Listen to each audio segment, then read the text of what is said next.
Hey, what's up, everybody? Thanks for tuning in to another episode of Let There Be Talk. Today is Thursday, January 12th, and this episode is brought to you by my great sponsor, El Cajon Harley. I want you guys to go to El Cajon Harley's Twitter, Instagram, or website right now and look at your dream motorcycle. Stare at it and then say, I'm doing it. I'm going to be a biker in 17. Yes, get yourself a brand new motorcycle. Hit him up. Greg Riley will help you out. I'm down there right now getting my bike all done up. I got some ape hangers. I got the big motor kit. I got the Milwaukee 8 engine. I'm going to be burning down the highway. El Cajon Harley. Also, February 3rd at, 9 o'clock at the La Jolla Comedy Store, El Cajon Harley and myself are having a biker night at the comedy club. You'll be able to ride your bike there from El Cajon Harley. We're going to do a little bike ride and then a night of comedy. So do not miss that. Load up your machine. El Cajon Harley, they got great service department, killer motor clothes, amazing staff.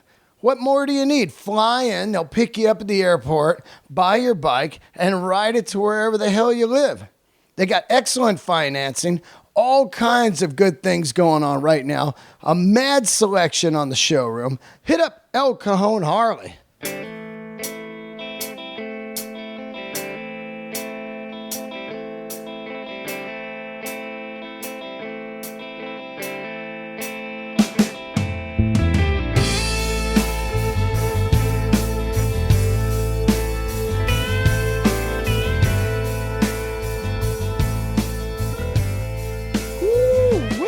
Man, I got winded on that fucking intro. I thought I was in shape till I did that intro. How are you guys, man? Here it is. Rainy day. It's still raining in LA. El Nino, 1 year off, and the fucking weathermen have not apologized. They have not said, you know what? We were fucking wrong. We were a year off on El Nino. Sorry, but sorry you bought a car and then sold it because El Nino didn't happen, and now it's here and you're screwed. That's the personal apology I'm looking for from Channel 7 Weatherman or Apple Weather. Last night I got screwed. I was using the weather app on my iPhone. It says, oh yeah, it won't rain till 11 or 12. I ride to the store on my Dyna, and it's got no windshield, nothing. And I come out, and it's just pouring rain. I ride home. It's only maybe a 15-minute ride, but 15 minutes in the pouring rain is just absolute ropes. There's nothing worse. My shoes were full of water. My fucking pants were soaked. Nothing worse than like just soaking wet denim to just add to the misery. And then, just the shield on my bike. Can't see shit. Just asking to crash. It was brutal. Anyway, there it is. I'm just talking about rain this week because we won't be talking about it again for another 10 years. That's the conclusion I've come to. It doesn't rain except for like every 10 years, and then it'll rain like crazy. So we need to remember that. We go, okay, we don't get rain for like 10 years. So let's just ease up on the water, and we'll have about 10 years use, and then it'll just fucking start raining again. That's how it is. It's changed. It's not the 30s, 40s where it just rained all winter. It rains every 10 years now. And that's exactly what it feels like to me. I remember like when I first moved to LA, it rained for like 3 fucking months. And I was like, what? I moved to Southern California for no rain. And then it never rained again. I always tell that story. People go, what do? You don't have a car. What do you do when it rains? I go, it doesn't rain. Yeah, rain talk. I could talk rain all day if you want. Purple Rain, Rain Man. I'm crazy today. I'm all fired up because I just listened to this episode that I did with Josh Wolf, who's my guest today. And it's reminded me exactly why I love doing Let There Be Talk. I love conversations with people.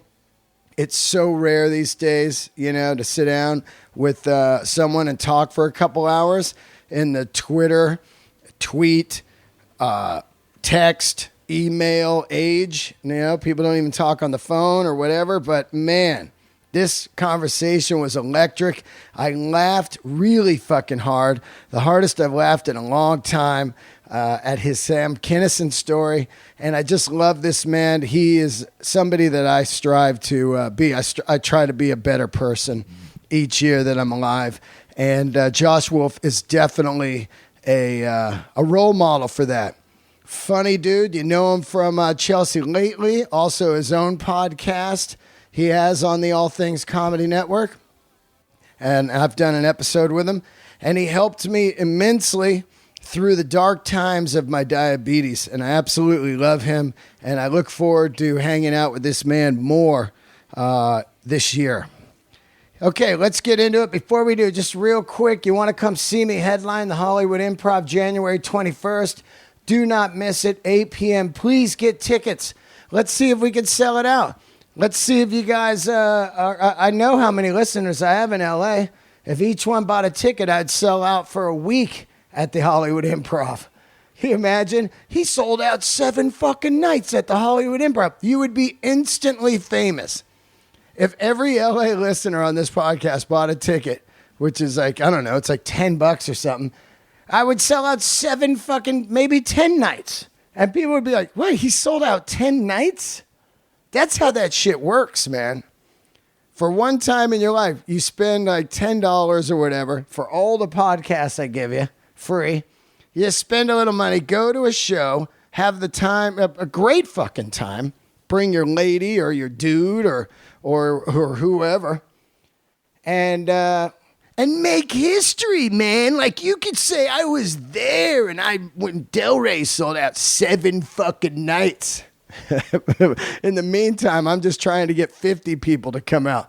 Anyway, get your ticket, HollywoodImprov.com, January 21st. Then La Jolla Comedy Store, February 3rd and 4th.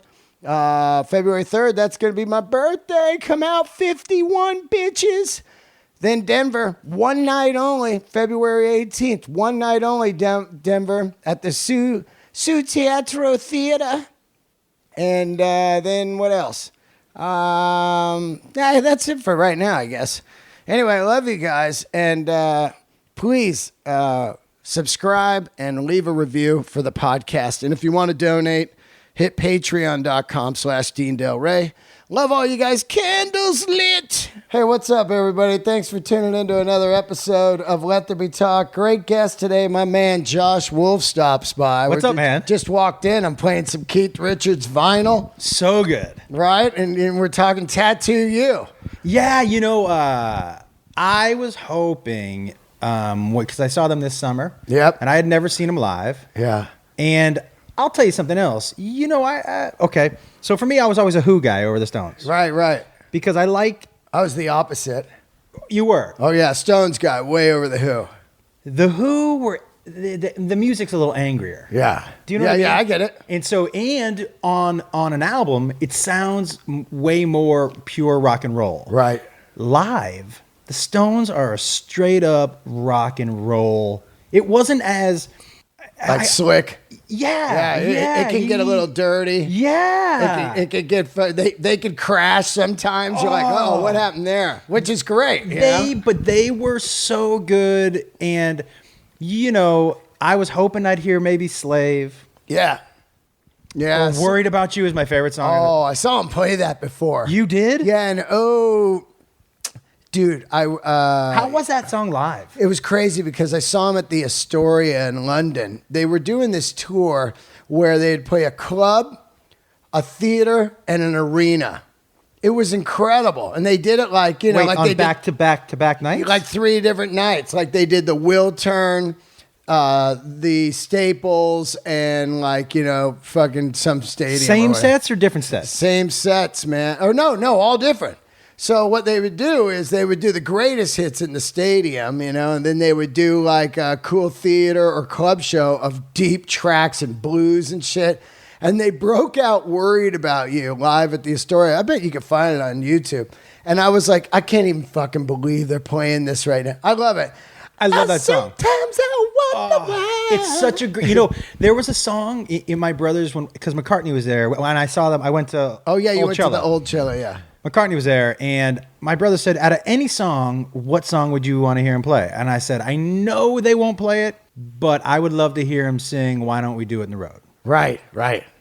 For me, everybody, if you have a favorite song, if you have a band that you love, you have one song that everybody else is like, why do you love that song? Yeah, and yeah. For me, whatever that reason, I love his vocals on that. I just love how it's pretty dirty. Why don't we do it in the road? Yeah. It's cool. And he has, what I love about that White Album is they have what I consider to be throwaway songs. Yeah. Minute and a half. Yeah. Minute and 10. Interludes. Yeah. But I was like, I would love to hear him play that. And then Neil Young came on stage and they played that together. Wow. And they fucking killed it. Neil Young's a god.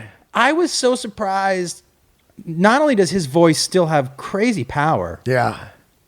but he's still playing guitar, and Keith Richards still playing guitar.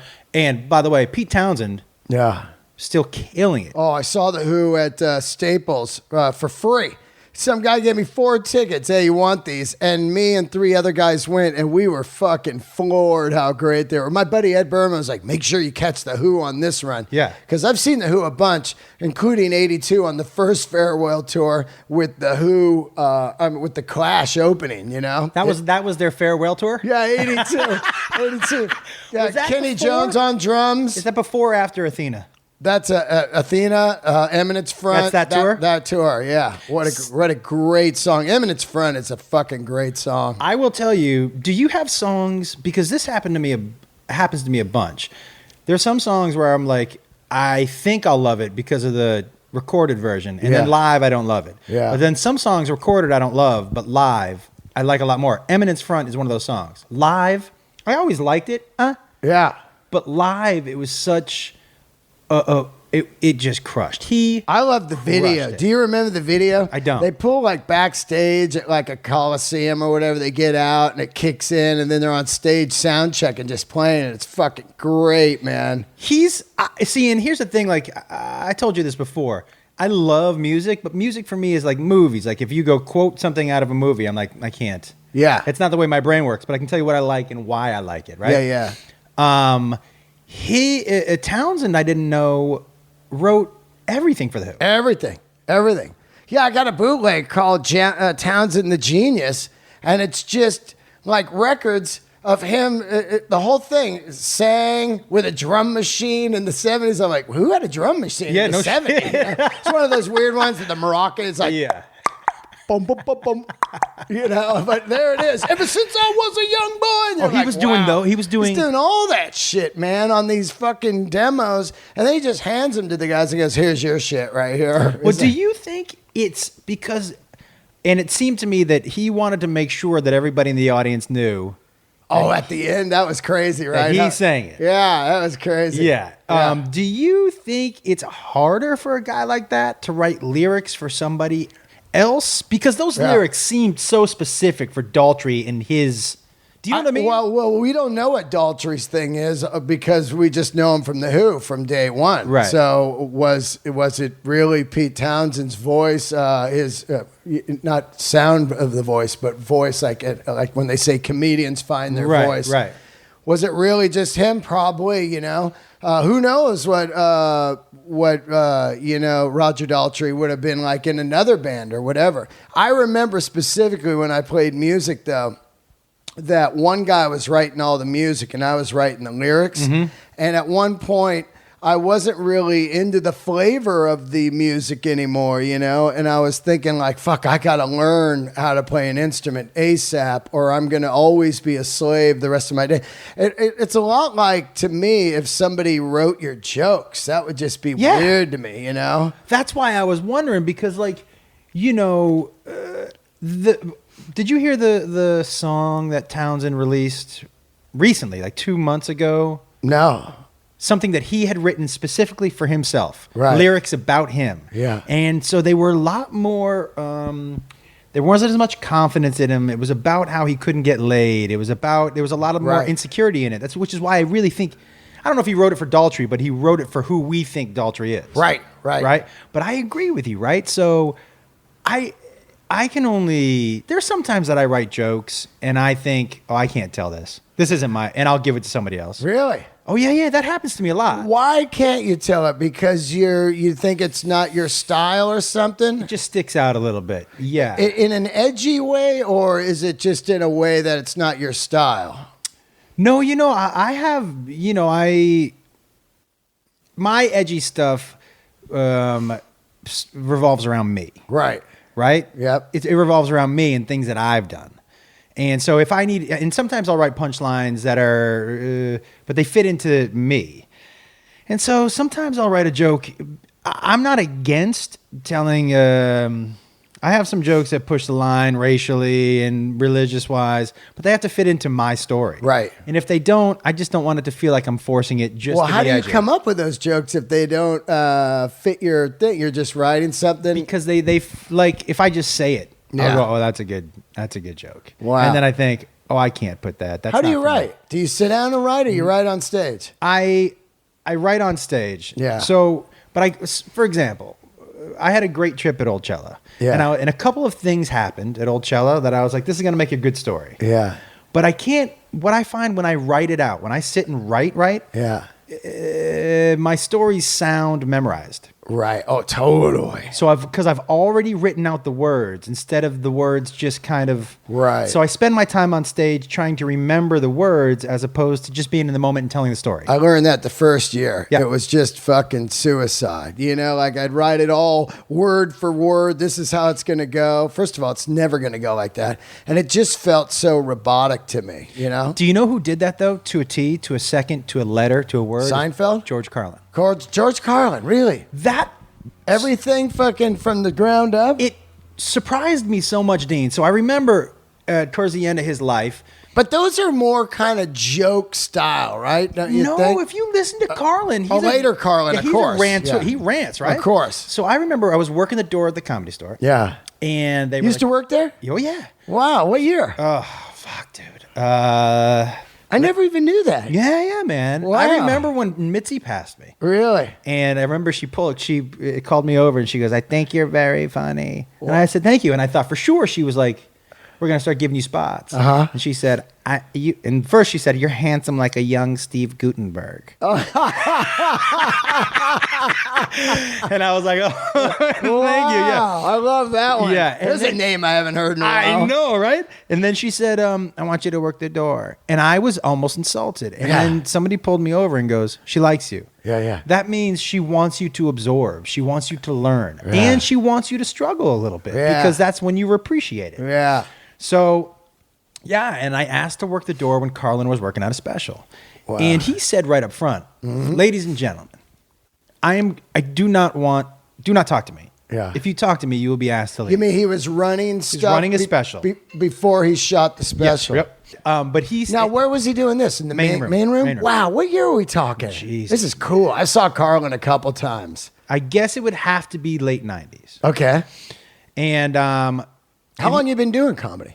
on and off, Yeah. I would say I've really been going hard for 8 years. 8 years? Hard for 8 years. Wow, okay. I started a long time ago with Joey in Seattle. Right. In the 90s? In the 90s, but then I took a lot of time off and just wrote. I wrote on TV shows, and I wrote movies, and I wrote on staff. And Yeah. I want to get into that, but let's hear this Carlin story because I want to hear about that weird shit. So he said very specifically, this is my set. You mean when he comes out? Right This on is how stage. he starts it? This is my set. I'm going to run through this. Uh-huh. I'll tell you when I want you to clap because I'll bow. Yeah. Don't interrupt me. I do this word for word to get it down to 59 minutes, 30 seconds. Whoa. I'm timing out your laughter and your applause. Wow. So if he messed up a word, he would go back and say the same sentence over again. Really? So if his joke was, if he was saying, because the government takes your stuff. And if he said, because when the government, he would go back and take when out and time it again. Whoa. To the meticulous. So when that's rad. It is, but I get it. But here's what was amazing to me as a young comic, because I was always a fan of the people who seemed just coming up in it, and in his specials he does seem conversational, right? But he knows it so well. Right. That's how conversational it is. To the fucking word it was. I find when I know it so well, it doesn't work anymore. Me either. But that's a beautiful thing about art, dude. Yeah. Beautiful thing about art is that, like, none of our brains work the same. We all want to end up in the same place. Totally. So I need to get on stage and just talk. And I find that I'm funnier when I'm under pressure to be funny. Me too. Yeah. Me too. Yeah. I did the same thing back with music. Like I would have a bunch of half-wrote songs, lyric-wise. Yeah. Song would always be figured out, but lyrics are so fucking hard. And I really wouldn't sit down and complete them until the day we're in the studio at $2,000 a day. Now it's fucking on. And once the fucking thing is on, I was like, okay. And then the art starts to come out, the flow, because your brain is like, I got to get this fucking going, man. Great. And also magic would come out. I would be in the booth like, just run it. Let's see what comes out of my mouth, And that's some of your best stuff like that. Oh yeah, man. Also, comedy to me is exact to songwriting for lyrics in a way where the joke or the lyric comes to me. The chorus always, like I said this before. I had a chorus that said, "There's a man on the highway rolling sideways, all alone." That just came out while I was strumming the guitar. Right. Now I'm trapped, because it fits perfect, and I'm like, wow, that came out pretty organic. What does it mean? It doesn't mean anything to me right now. It just came out. There's a man on the highway, and I'm like, well, I'll just get a new chorus later. But nothing ever is as good as that. Yeah. So now I start writing the verses around it. And a lot of my bits are like that, where I'm just talking and riffing and something comes out, like especially if I do one of those stand-up on the spots. Yeah. And then I go back and go, okay, let's write a joke around this, whatever. It's really hard. I also find, because I'm more of a story-driven comic, right? Yeah. But if I want to get more into that. For me, it's so much fun. And you have to get used to silence because... Yeah. Got it. Right? Because... Got it. Because you it's not boom, boom, boom, boom. No, you're taking them on because then it doesn't seem like a real story. Yeah, right. You're right. And it's but there's sometimes, the way I do it is I always tell the story exactly how it happened. Right. The first couple times. Uh-huh. Just to see what's interesting to the crowd, what works, if there's anything funny that I didn't think was funny, but the audience thinks is funny. Right, yeah. You know how that happens I noticed sometimes. that one, yeah. Like Sometimes when I you're tell the Tesla story. Yeah, you're like... I'll tell one part of it, and they're laughing like crazy about how the guy threw the CD, and it hit him in the head. And I say, I ran over and picked it up. I need to resell that. Yeah. That was just what happened, and it's boom, it's laughing. And you had no idea. Yeah, I was like, wow. That's beautiful, right? That's a big part of the story. But you know what's great about that, Dean? You know why I love comedy and what specifically I love about that? That means the people who are watching that set know you and like you. Yeah.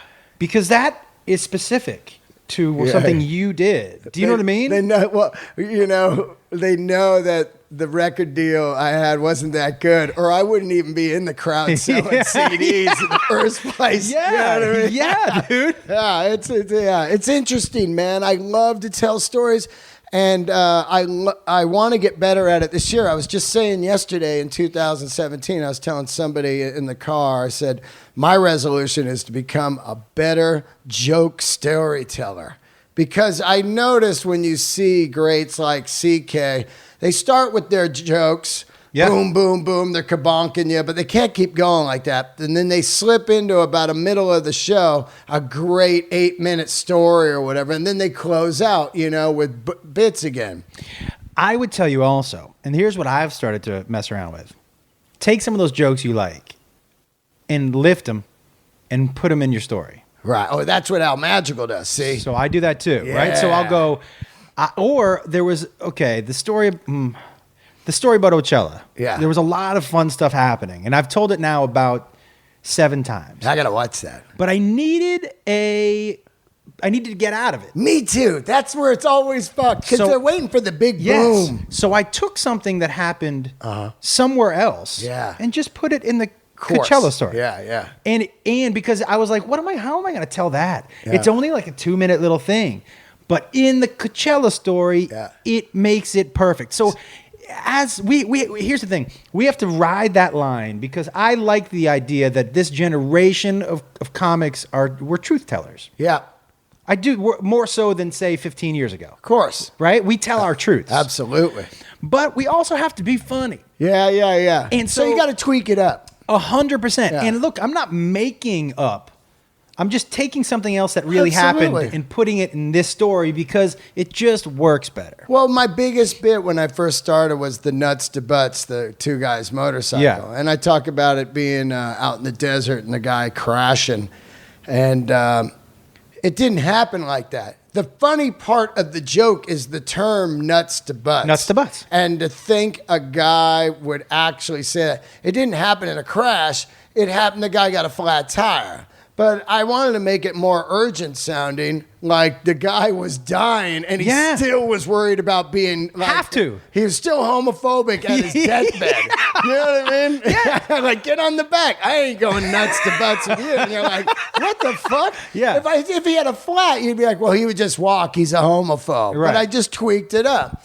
But that works, right? So you have to have, for comedy, heightened reality. Yeah, absolutely. You have to in your stories. You have to. Yeah. Look, Kevin Hart, I would bet you 85% of his stories are not real. Oh, yeah.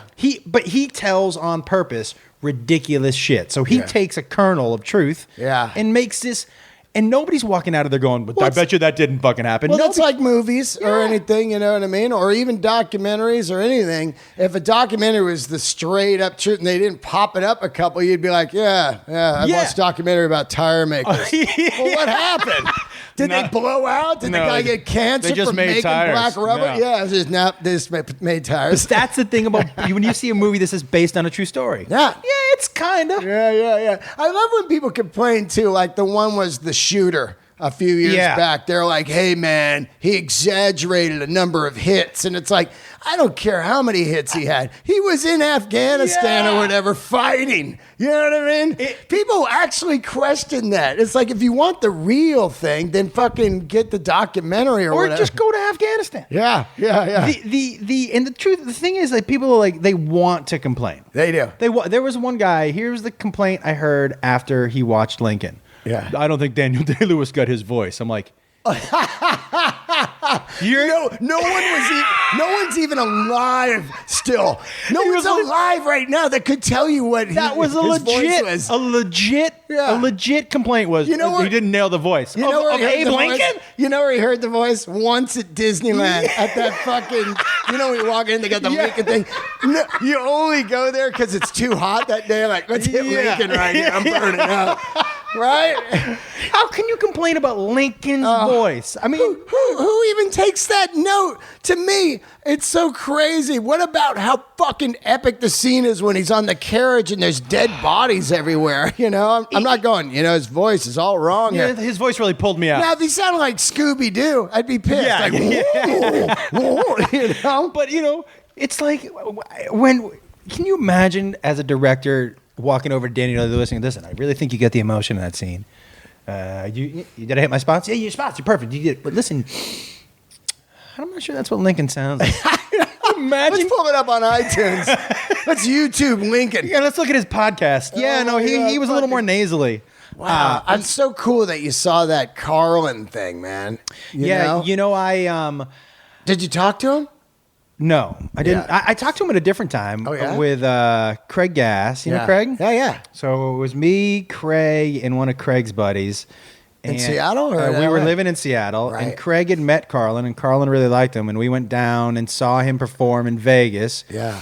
And I'm not sure if Craig's sober now, so he doesn't mind. We may have ended up doing a couple of bumps. heavier bumps than we wanted to. Yeah. I think with Carlin? No. Oh, I was going to say, wow, that'd be cool. No. And I think they may have been closer to methy than coke. Yeah, awesome. You guys were really tweaking. Yeah, for me, it was not great. This is a good story. And I remember going backstage, and Craig and I were still a little. We were a little high, but we were under control. Yeah. But Craig's buddy had these huge black circles, and he looked rough. Whoa. And Carlin could not stop just looking over at him. Well, and when is this guy gonna rob me? Yeah. You guys look like three dudes from Drugstore Cowboy.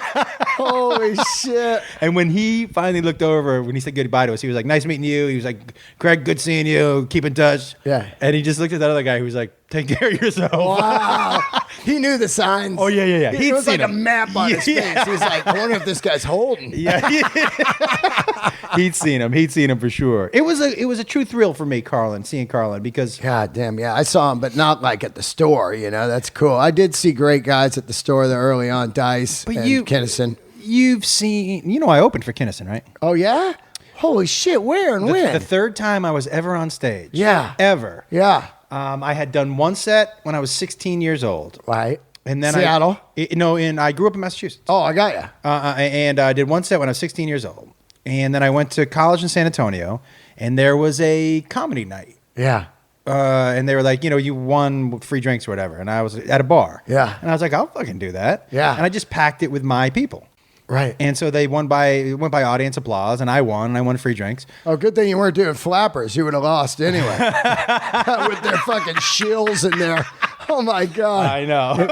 To say I'm still bitter over that is hilarious. I remember after I lost this contest, I was reading the Kinison book, and he's like, rule number 1, don't do any contest. Yeah. Because his thought was like, what are you thinking? Like people are going to, they're the judge? You know what I mean? Like people quit because, like let's say Last Comic Standing, you did it. Yeah, the worst experience of my life. Yeah, and we'll get into that because it's hilarious how you think about you do it and then you lose and then people go, well, he must have not been funny because he didn't win. And then all of a sudden you're just fucking casted out. Mitch Hedberg told me once when we were in Seattle, and Mitch especially at the beginning, he either killed or bombed. Really? Wow. I can't even imagine that guy bombing. Well, you gotta figure which gives me good fucking hope. This is before people know who he was. Oh, I gotcha. Right? So, when you walk into a comedy club, if you're either on board for that or you're not. Right.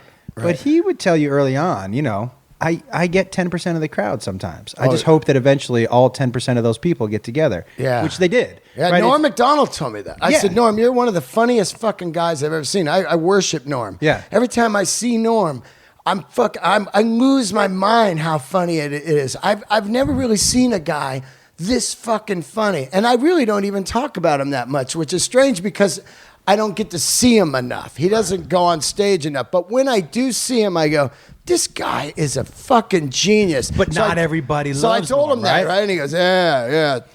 Tell half the room that. Yeah, it's hard to talk to Norm. Yeah, I remember I heard Norm once on Howard Stern, and guys were calling in doing his voice. He's like, I don't sound like that at all. Fucking assholes. He was getting mad because people were calling and going, hey, Norm, it's me. But he judged Last Comic Standing. Yeah. The way, in my mind, he's always been judged as a comic. Yeah. Like he was harsher than those other guys. Yeah. Well, he's real. And he loves comedy. Yep. And he loves comedy. Now, I have a tiny little bit of an issue with people who consider themselves to be comedy purists. Right. Yeah. Only for this reason. I'm gonna use Britney Spears as an example. Yep. Now, I'm a sucker for a good pop song too. Right. I like basically across the board, everything except for EDM. Yeah. You'll find everything on my playlist, right? But and I use Larry the Cable Guy too. Look, there are groups for everybody. Yeah. But to not validate a certain type of music or a certain type of comedy or a certain type of art because you don't like it is always a tough one for me. And that's the only thing about Norm that gets me. He considered himself to be a comedy purist, and when I would watch him judge comics, he judged it on what he liked in comedy as opposed to, oh, I don't really like that, but that was a well-written joke and you made this entire audience laugh. Do you know what I mean? I get what you're saying. It's funny because I am pretty judgmental on, let's say, music or comedy and stuff. But it's also funny.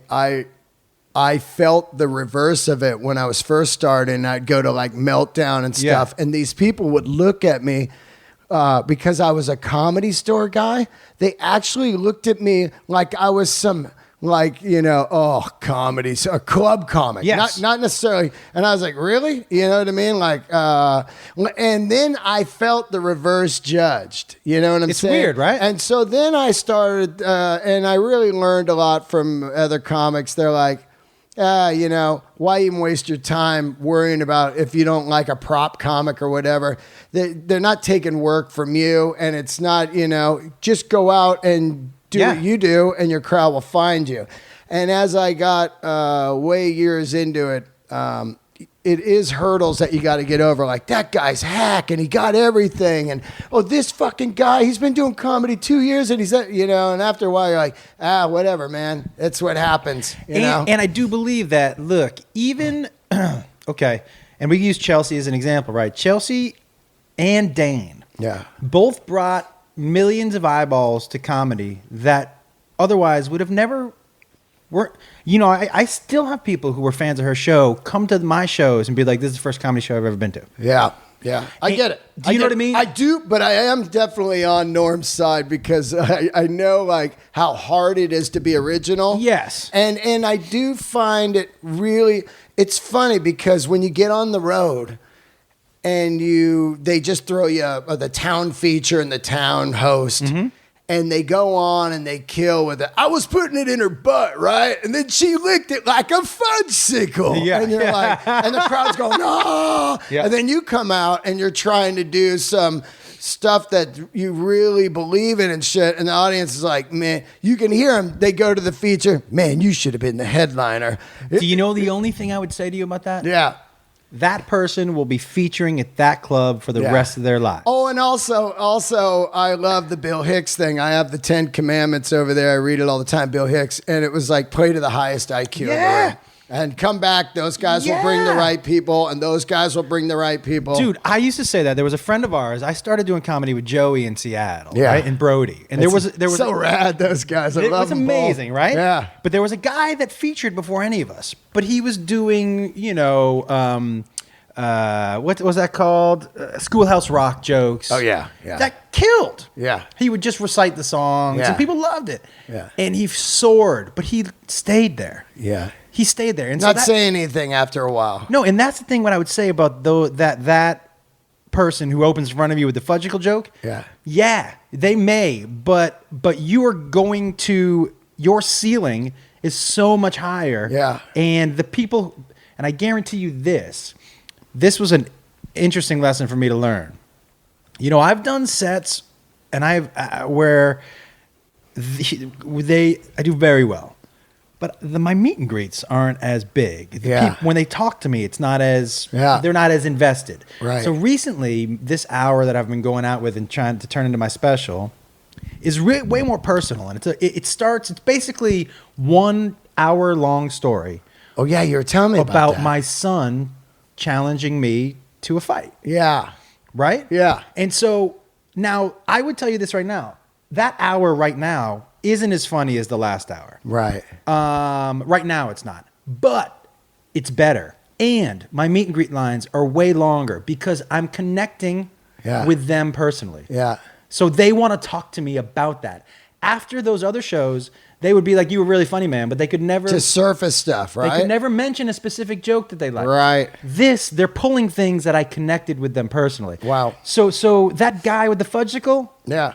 I get it. Do you know what I mean? I get it. Yeah, Let me tell you, it doesn't do anything to me now. Yeah. But it does get lonely out on the road because you're going like, man, fucking, I don't want to be hacky. I just got to keep pounding away. You know what I mean? Remember this also. Okay, Jon Stewart to me. Yeah. You ever watch Daily Show? Nope. Okay. I don't watch TV. Look. Oh yeah. All right. Well, Jon Stewart, super funny dude. Yeah. And super smart. But if you watch his shows, he's got at least 3 or 4 dick and fart jokes in those shows. Exactly. So I see. Yeah. I do too. Yes. Obviously, I got this crab joke about getting crabs that murders. You know they're extinct. Oh, really?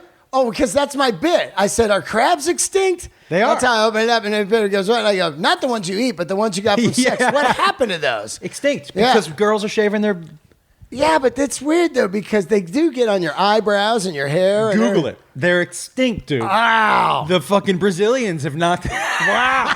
I've been wondering, man. Yeah, Watch out if 70s bush comes back. Oh, It'll then be the resurgence I of got rid. crabs once. Oh yeah, I did too, man. You know, I don't want to do the bit on the show because it's fucking, that's cheesy. But back to opening for Sam. Oh, so yeah, I did my thing, and then I got a phone call from the guy. The place was in San Antonio. It was a bar called Huey's on St. Mary's Street, and the guy called and he was like, "Hey, you want to open for Sam Kinison?"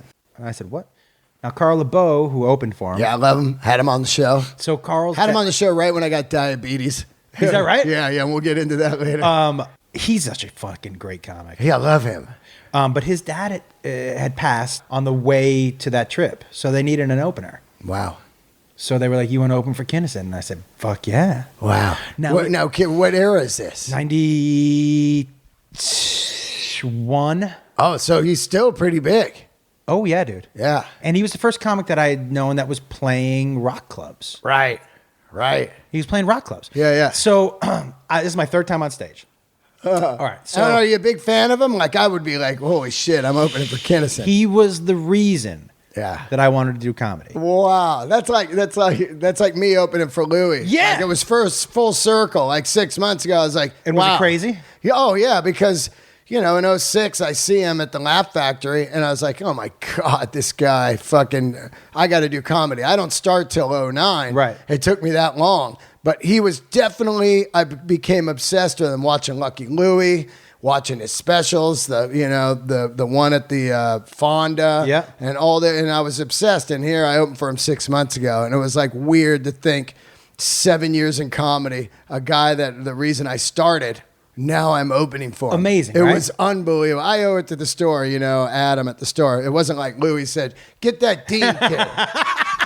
But, I need that Dean Del Rey kid. But Louis was amazing. When I got off, he goes, man, great work, dude. I was like, wow, which was really cool. And I said, you're the reason I did comedy, which is so fucking weird. It's crazy, right? Yeah, it was really weird. And it's a good feeling too, though, because it shows you that, oh man, I've been working hard for a bunch of years, and this is where I'm at. As soon as I walked on stage, I could feel exactly where I was at the factory. I remember I was sitting over to the right side by the men's bathroom in that long booth. Yeah. He came on, and I didn't know who he was or whatever. He melted the place fucking down. He was working stuff for that special at the Fonda. Yeah. And I was like, who is that guy? And I couldn't remember his name, which is one of the reasons I handed out cards for years, because it didn't matter how hard he killed. I couldn't remember his name. Isn't that crazy? Hour later, because other guys were funny too. That is so crazy. Right? That's the difference between music and comedy, right? People do that all the time. Yeah. They'll be like, oh, who was that guy we saw? Because there's 6 people after him. Exactly. And Jay told me Tom Papa. So I'm diving down and I'm on YouTube and I'm like,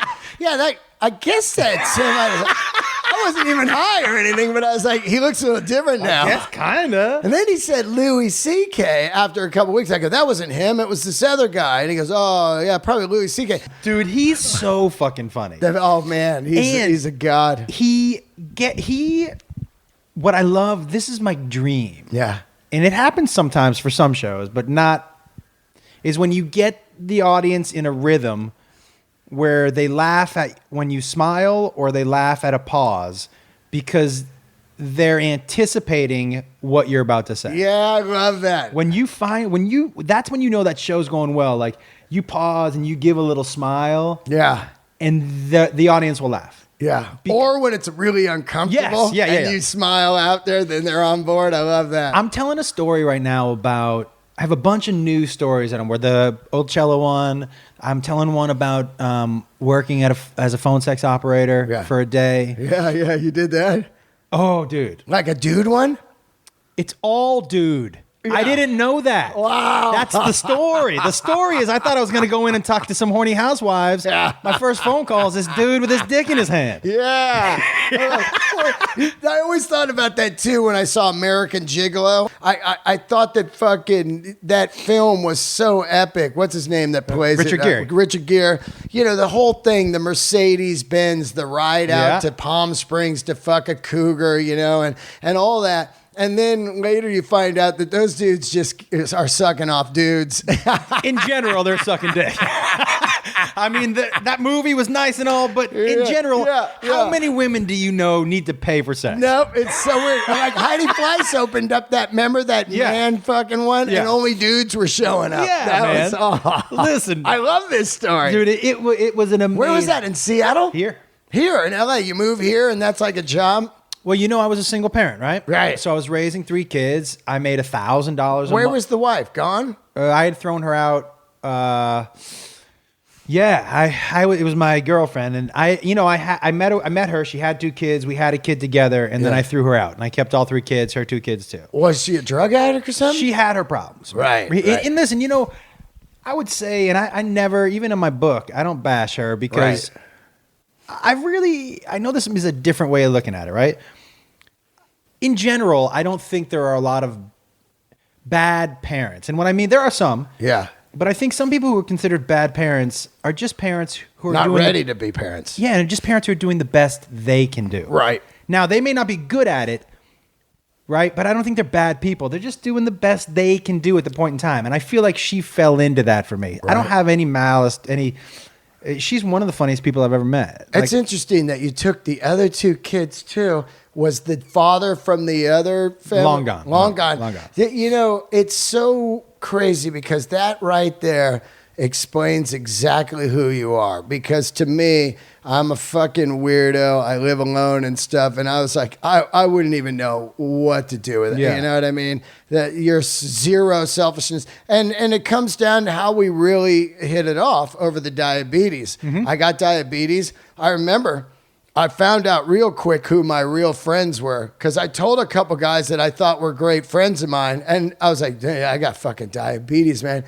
And they were like, that sucks. And that was it. You know what I mean? I was like, yeah, it does. I don't know what to fucking do. And you were a total like stranger. I knew you, of course, from the Comedy Store maybe twice. Yeah. And you called me and sat me down and walked me through and helped me. And I thought I was going to die. And I was really in a dark place, like bad. Well, you know, I had just come off of a similar diagnosis, right? And so for me, I remembered the lonely feeling, and I remembered because the worst thing you can do is Google diabetes. Unbelievable. Oh yeah.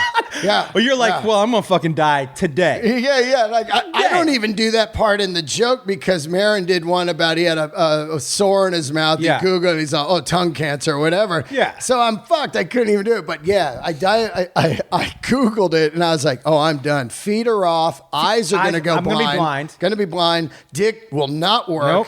And comedy is over. Yeah. And the truth of the matter is, when you have type 2, like we were diagnosed with, that's up to, most of the time, that's up to you to control. Totally. It's up to you. And so for me, I remember, because I got the news when I was in San Francisco by myself in a hotel room. Right. And I fucking freaked out. And I remembered that feeling, and I was like, I don't want, if it's within my power, I don't want somebody else that I know to go through that fucking feeling of sinking in a hole for no good reason. Oh, yeah, because when people come up to me now and I talk about it, right when they come up to me, I go, oh, you're good to go. Yeah. Don't worry about it. That takes down 80% of it. You're like, oh, I'm okay. And you go, yeah, you're okay. But here's what you got to do. And it's up to you now. But it was weird. I told some tight friends that I thought, and they were just like, meh, sucks. It's an interesting thing, man. You know, the other thing I learned to do as I've gotten older is compartmentalize friends. Yeah. Meaning, I know there are friends that I call if I need something, and friends that I call if I want to go have a good time. Right. And I don't judge either one anymore. Right. There was a couple, but you know what? You know, Joey Diaz and I have known each other for a long time. Yeah, absolutely. A long he said time. that you let him sleep on his couch, man. He was in fucking trouble. And I was like, always. That just tells who you are over and over and over. You took in 3 kids, 2 that weren't your own. You know, I'm a huge pay it forward dude. Yeah. I really believe, like, you know, one of the reasons that people think everyone in this country is a mess and all that shit is because everybody's in their phone. So if you're in your phone all the time, that means everything's all about you. Yeah. And I think that is a terrible path to go down. So I really try to push as much good forward as I can because I hope then people do. Like you said, when people walk up to you, what do you do right away? You go, hey, you're okay. Oh, absolutely. Because you don't want people feeling the way you felt. It's a sinking fucking feeling. It was brutal. In this apartment. By yourself is, because I remember being in that hotel room by myself like, oh no. Yeah. But dude, you look like a different person. Yeah. You look 10 years younger. It's actually the best thing that ever happened. You know what I mean? Is your energy better? I mean, tell me what the difference is for you. Because I'm telling you, to say you look 10 years younger than when I first met you is not an exaggeration. Well, let me tell you the biggest thing right now, and I didn't really tell anybody this until about 3 days ago. I was telling my buddy Greg Riley, he was at the shows, and it really, I noticed the laughter wasn't as big anymore because I wasn't the fat guy. You know what I mean? That's interesting. Now the shows aren't as like complete crazy laughter, and I'm like, wow. So now I have to be a better writer. And that's what it's put me into. And that's the biggest thing I've noticed. It happened May 1st. Why do you think? What is it about your size? I think people love to laugh at fat guys, of course, if you look at over the years, you know. I think that it made the edgy stuff big laughs because, he doesn't really mean that. He's just that fat, fun guy at the barbecue. You know what I mean? Mm-hmm. And so it's been an adjustment. And there's been some dark times. But like last week, I opened for Chappelle, and I was headlining, and it was fantastic. But the week before in Sacramento, it was, you know, they're laughing all the way through, but not crazy laughing. Yeah. You know what I mean? Yeah. Like, oh my God, I'm murdering here. I got to dial it back. So it's a new thing. And also it could be a combo of I'm doing too much new stuff. It could be all kinds of things. Man. And I'm looking into it wrong. You know what I mean? Because I am doing shitloads of new stuff, you know. And that's always scary but good. I will tell you, this weekend in Pittsburgh was... Where were we at? Oh, the Improv. Was the most interesting weekend I've had in a while. Yeah. So...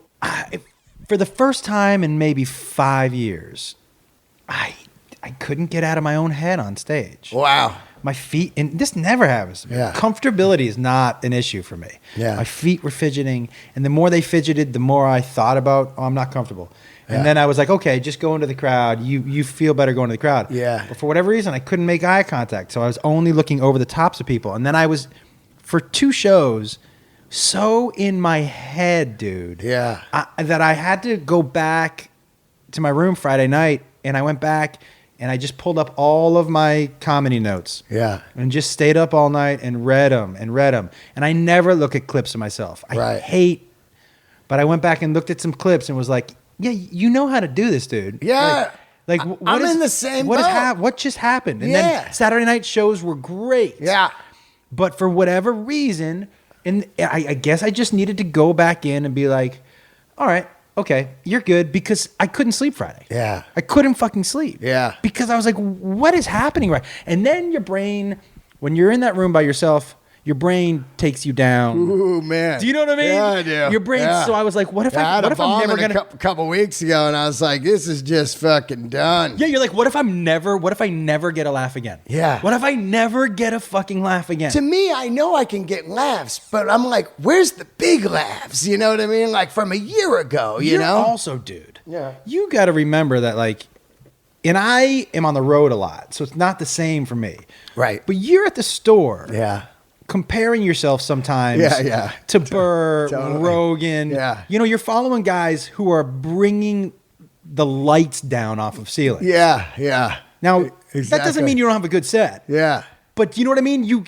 It's by the way, it's why the Comedy Store makes great comics, because you have to raise your game. Absolutely. You have to raise your game. Absolutely. But you also go like, when am I going to do that? Yeah. Do you know, one of my most favorite things is to watch Chappelle in that main room and watch him just kind of find his way through. And you know, sometimes he'll talk for 3-4 minutes. Oh, yeah. No laugh. Totally. And then out of nowhere, he throws this haymaker. Yeah. Yeah. So 4 minutes of silence where people are like, what is this guy doing? And Yep. then he drops a fucking atomic bomb on your head. I think that as I go on longer, I love that style of comedy. Me too.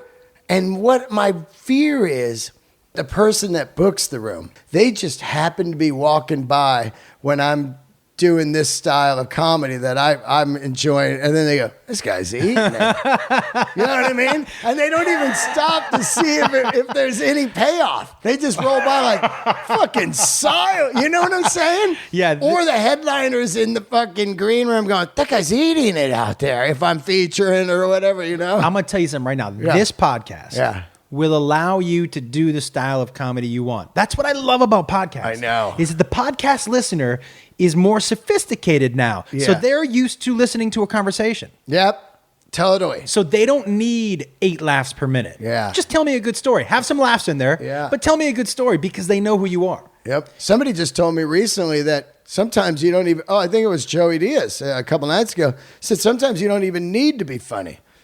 It's just all about like Rollins to me. Yeah. When I go see Rollins do spoken word, I'm like, this is amazing.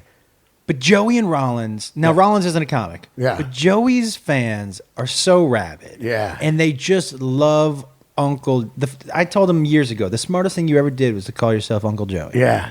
It's awesome. Because that's how people see you. Yeah, yeah. So you can just tell a story. He's a different dude. He's great, man. The best. Right? Unbelievable. I remember when he first started doing stand-up. Yeah, was it different? Because he said it was way different. Come on. He was in a 3-piece suit. Really? He was 210 pounds. Whoa. He was, and maybe 220, and he used to pace. Yeah. Now he just stands still. Yep. He would pace in this 3-piece suit. And I remember telling him, I'm like, dude, you are scaring the fuck out of people. Wow. Because he would pace furiously. And, you know, and he had a little more energy because he was doing a lot of coke. So he had a little more manic energy. He used to squeeze his hand all the time like this. Well, that's what I thought it was all about, too, because we all watch Delirious, you know, and you're pacing in a red leather suit. You know? You're exactly. Like, oh, you know, Chris Rock, too. Chris pace. Big time. He almost stalks the stage. It's like a tiger. Yes. Getting ready to pounce on the fucking It's food. exactly what it is. That's the way he paces. Yep. So Joey, though, I remember he used to just sit and write jokes. And same with Brody. Yeah. And but off stage, we would go to Mariners games or whatever with Joey, and he, is the funniest fucking person in the world. Yeah. With the best stories ever. Yeah. And I was like, one day I just told him, dude, stop telling jokes. Yeah. Just go on stage. Yeah, yeah. Just stop telling jokes. And he didn't do that then, because as young comics, that's a ballsy thing to do. Absolutely. But when he finally figured out, he hit a point maybe 5-6 years ago. I'll tell you why I respect him immensely. You know the struggles he's had in his life. Absolutely. Okay. So, and I think he would tell you right off the bat, he's a great performer. He's not the most gifted joke writer of all time. That's what he said. He said there's other guys that are way funnier than me and stuff, but his fans have passion and he connects with people. And he works hard. Dude, he's hitting it as a comic after 50. Mm-hmm. Who does that? 53 years old, right? And I'll tell you why I look at him as like, well, there's my mentor. You know what I mean? And that, by the way, it should be, because to me, what you and Joey have in common, and I think I recognize this right off the bat, is you're who you are. Yeah. You're who you are. Yep. And so this is who I am, and this is what I talk about, and this is how. And that makes some people uncomfortable, like confidence or like 100%, a voice. You know what I mean? Because they're like, oh, fuck that guy, but really they're like, oh, that guy's great inside and out. But you want to elicit the fuck that guy. Yeah. Somebody very smart told me once that you would rather have. You'd rather have 10% of the people love you, than 90% of the people like you. It's so true. Because those people will. That's like Mitzi said. She said, you want half the room to hate you and half to love you. Yeah. Because the ones that hate you go back to work and go, God, we saw this guy. He was the worst. They're like, oh, I got to see that guy now. Yeah. And then the people that love you go, God, we saw this guy. He was great. So everyone's talking about you. It's exactly right. Yeah. And they at least we go back to the dude with the fudgesicle in the asshole. Yeah. He's not memorable. Yeah. Maybe right then he had a bit more impression, but if you're telling a story, and even if you bomb with that story's going to be more memorable than the fudgesicle in the asshole. Yeah, it's true. And Joe Diaz, man. Yeah, killer. At a late 40s, with no real prospect of work. Yep. He's not making zero money on the road. He decided, I'm pushing all the chips in on being myself. That's me. 44. I'm doing comedy. Let's do it. Yeah, dude. All the chips in, right? All in. It's so ballsy. You go all in on yourself. Yeah. In this town, when this town mostly wants you to cater to what's right. So when a TV show works, there's 9 more of them. Absolutely. Instead of somebody else trying to go, okay, that original idea worked. Let's find another original idea. It's like when Lost. Did you watch Lost? I said that a million times, man. It's like, I was surprised there wasn't 80 Breaking Bads. Yeah. You know what I mean? Because they couldn't do it. They couldn't copy it. No. It was too good. They're like, I don't know how to copy this. Oh, that Can't we show. just do Friends for the 83rd time? You know what I mean? God damn. But they tried to do Friends. They did. A That's what I'm zillion saying. times. Yeah, always. You like when Lost came out. It was so groundbreaking, and how they went from what's happening now to the past, and how the past informed what was happening now, and how they kept introducing new groups. So they would, and sometimes you had to take 3 or 4 episodes to find out what the fuck is happening, and they tried to copy that a bunch afterwards. Yeah. But they couldn't because it was an original for what it was. Yeah, you got like Lost, you got Sopranos, you got Breaking Bad. These are things that are going to be watched forever, you know, and they're just fucking masterpieces. You know what I loved about Sopranos the most? Oh. And what I hate about what network TV does now? Yeah. Okay, so network TV dumbs you down. It treats you so stupid. Totally. They take what should happen in 4 episodes and cram it into the pilot. Well, that's amazing that you say that. Every book, the chapters don't end. No. You know? The best thing about The Sopranos was when they killed somebody. Yeah. It was violent and fucking real. brutal Yeah. and sudden. Yeah. And it made you sit back and go, what the fuck? You go, whoa, that guy is mob. And then they would go 3 episodes where nothing happened. Absolutely. But that made the killing that much more real and impactful, right? So what they're doing now with things like whatever ABC puts on, they have to keep the audience interested in that pilot. That pilot may be amazing. Yeah. But then after season 1, where do you go? You've done everything. And that's why the shows get so ridiculous. You're like, wait, you're bringing the brother back? He died. Yeah, but we ran out of fucking things we can do in the pilot. Do you know what I mean? Yeah. Because they're dumbing us down. It's the soap opera fucking thing, man. You know what I mean? is. It's just trying to draw you in with dumb fucking stories and sex. Yeah. Can't do it. So you go to open for Kinison. I'm sorry. So No, it's my fault because I'm loving this conversation and I'm a crazy man. I'll just go. I do that too. I go off like, oh no, it's but I always do remember the thread. All right. You know, because I know I can hear listeners in my head going, man, just let him fucking answer the question about opening for Kinison. Come on. So You get the call to open I get the call. I'm like, fuck yes. Yeah. Because for me, I already knew I wanted to do stand-up. Yeah. And so I was like, what? And my 2 times I'd been on stage, one was when I was 16 and it was in front of, a hometown crowd and I did really well. And the other was in front of these other people. And I was like, oh, I'm going to crush. Comedy's easy. Yeah. So then first thing I was like, what am I going to wear? Because we're at a rock club. How big is the club? Now, good Lord, I think, and I hope I'm getting this right. Was it called Sneakers? Yeah. Maybe in San Antonio. That sounds like a rock club. I'm right? seriously, I think it Sneakers. might have been called Sneakers. They wanted to call it Speakers. Yeah. They actually called it Speakers, but the guy fucked up on the sign. Leave They're it, it's better. "Fuck I like it. Sneakers. Yeah, I like it better. And tonight it's Speakers. No, it's Sneakers. Oh my God, that's hilarious. some radio DJ Was it fucked it up. seated, the No. rock club? No, standing up? Standing. I believe standing. Because this is years ago now, so I think I remember standing. Wow. I believe it was. Even harder. So, first of all, they're there to see Sam. Yep. especially guys like that. So not only is it hard, you've opened up for music before. Yep. That's not easy. Not at all. I just did it with Alice in Chains all summer. It's crazy. A rock crowd, even more difficult. Yeah, and 90% of them might not even fucking give a fuck about comedy.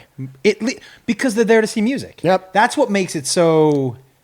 It's like when I saw my buddy Billy Wayne Davis open up for Sturgill Simpson. And he did really well, but I asked him, because I had done it before, I go, how hard? He goes...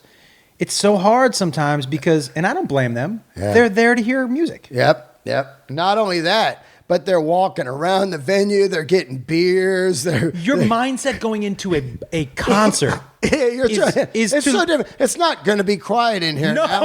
Got to do some listening. Yeah. Listening at a rock show is this. Yeah.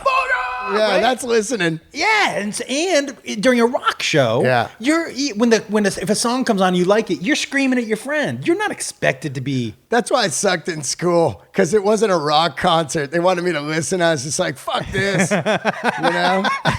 Did you do well in school? What's that? Did you do well in school? No, hated school. Did you? Hated school. I only went to hang with my friends, and there was a girl I was madly in love with. Was it something that you feel like? Because this was for me. Yeah, I wasn't interested either, and it wasn't frustrating to me when I didn't do well. And I know this is going to sound terrible, because I knew that I wasn't doing well, not because I was stupid. Yeah, I just wasn't interested. I wasn't either. That's what I'm saying. If the classes were on like motorcycles, or comedy, or rock and roll, I would have killed. You know what I mean? And you think for you, same thing. Like not a question of whether if I can do the work. Right. I just don't want to. The stale topics. I do wish that I had the. Of course, I realized later that I got mad ADD. You could tell by this interview. You know what I mean? And also, I do wish that I was more of a reader. I do see some comics that I really like, and they can riff on shit because they've read like up on something. And like I watched Chappelle shut this heckler down because of knowledge. You know, so I try to grab as much knowledge like Rogan and Carlin can both do that too. Yeah. You try to get as much, as long as you have stuff to back up. If you're just out there blasting something out and then the guy goes, oh yeah, what about this? And you're like, oh, I'm fucked here. Yeah. So I try to read a lot now about all different things. You know, like I'll run down, some fucking conspiracy hole for a while. Then I'm over here finding out why the people at Chevy lost their jobs. Whatever. Just trying to find out all different stuff. How is a record made? Then it's like, what about this neighborhood here we're in? Whatever. But that stuff is important, dude. I would think for joke writing in general. Yeah. Because it opens up your mind. Totally. To paths you can go down in your stories even. Absolutely. Yeah, really smart, dude. Yeah. I try to do the same thing too. I also try. The problem for me, like the problem with Google is this. Yeah. So let's use vaccinations as an example. Yeah. So if I have kids and I am worried about vaccinations, what I Google is dangers of vaccinations. Yeah. So I've already gotten the answer I want. That's what comics do too. So then everybody's using the same shit. But you're Googling danger. Yeah. So that's what it's going to give you. But you're not Googling the whole story. Right. So the problem I have with a lot of people when they go, well, I looked it up online, but you looked it up in a way that it was going to spit out the answer. On your side, the favorable side. You're spitting out the answer you already want. It's like typing in Raiders loss. Yeah, exactly. Instead of Raiders score, it's Raiders loss.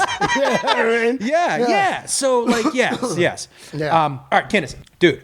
So when I'm in college, I wouldn't consider my clothes to be too rock and roll. Right. So, and I'm still like, not too much different than I'm dressing now, right? Mm-hmm. So I go, okay, but I need to rock it up a little bit. Yeah. So I have my black cowboy boots. Dude, this was so bad. I love this. Okay? You're more worried about the outfit than the material. Because at this point in time... It's visual right when you walk on. If you look wrong, you're going to be boo. Yeah, and at this point in time, dude, honestly, I'm like, oh, I'm already killing.